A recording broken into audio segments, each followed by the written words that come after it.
Iran के विदेश मंत्री ने ऐसी वार्निंग जारी की है जिसने इजराइल में हड़कंप मचा दिया है। ईरान के विदेश मंत्री अब्बास अरागची ने उनके एक एक शब्द को डिकोड किया जा रहा है।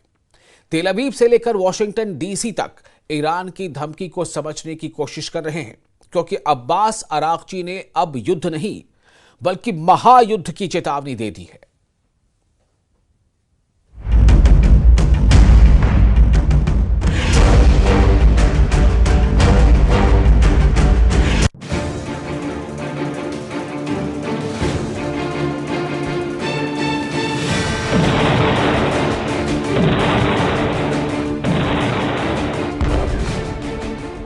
जिससे भी लग रहा है कि युद्ध खत्म हो गया, गाजा में धमाके खामोश पड़ चुके हैं।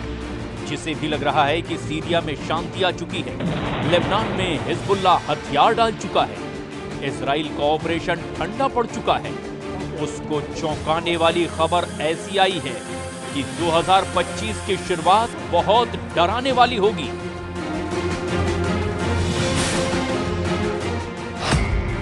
2022 के युद्ध, 2023 की जंग और 2024 के युद्ध से बढ़कर इस साल अब महायुद्ध का पहला सिग्नल मिल चुका है।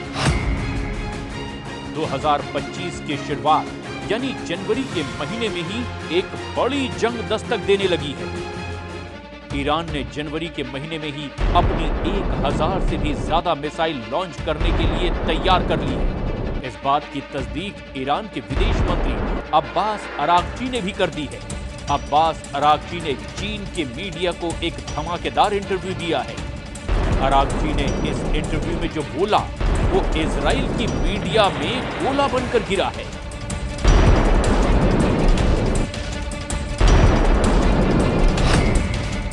इसीलिए इसे अरागची का अंगार कहा जा रहा है। अरागची के अंगारे में इतनी आग है कि पूरा पश्चिम एशिया नए युद्ध में जल सकता है। अरागची ने जो बोला उसे टाइम्स ऑफ इजराइल ने इस तरह से छापा। बताया कि ईरान के विदेश मंत्री ने एक बड़े युद्ध की चेतावनी दी है। इजराइल के जेरूशलम पोस्ट में लिखा, ईरान ने इजराइल को अब ऑल आउट वॉर यानी कि खुल्लम खुल्ला युद्ध की वार्निंग दी है। एक तरफ गाजा में धमाकों के बीच इजरायली सेना ने लगातार ऑपरेशन और बमबारी के साथ साथ सीरिया पर अल-कायदा और आईएसआई के आतंकी रहे जुलानी के आतंकियों पर कब्जा किया। इन दोनों तस्वीरों ने ईरान के अंदर बहुत बेचैनी पैदा कर दी है। गाजा में इजराइल नॉन स्टॉप हमले कर रहा है, वहीं सीरिया में जुलानी का गैंग चप्पे चप्पे पर कब्जा कर चुका है।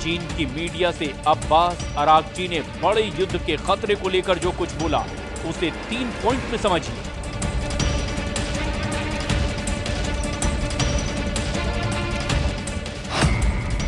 अरागची ने कहा कि ईरान भविष्य में इजराइल के किसी भी हमले के लिए तैयार है। अरागची ने कहा कि उम्मीद है कि इजराइल गलत कदम नहीं उठाएगा। अरागची ने कहा कि इजराइल ने हमला किया तो महायुद्ध होने की 100% गारंटी है।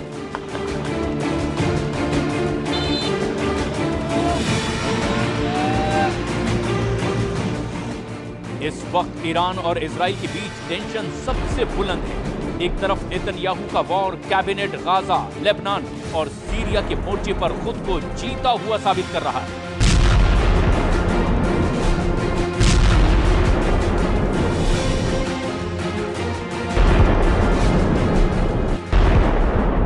तो वहीं दूसरी तरफ ईरान के सर्वोच्च नेता अली खामनेई ने सीरिया में इजराइल और आतंकी ग्रुप हयात तहरीर अल शाम के सरगना जुलानी को सबक सिखाने वाले मिशन पर अपनी मुहर लगा दी है।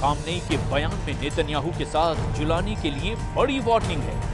खामनेई ने तय कर लिया है कि जिस तरह असद सरकार को हटाकर सीरिया को लूटा गया, अब उसी सीरिया के लोग इसका बदला भी लेंगे।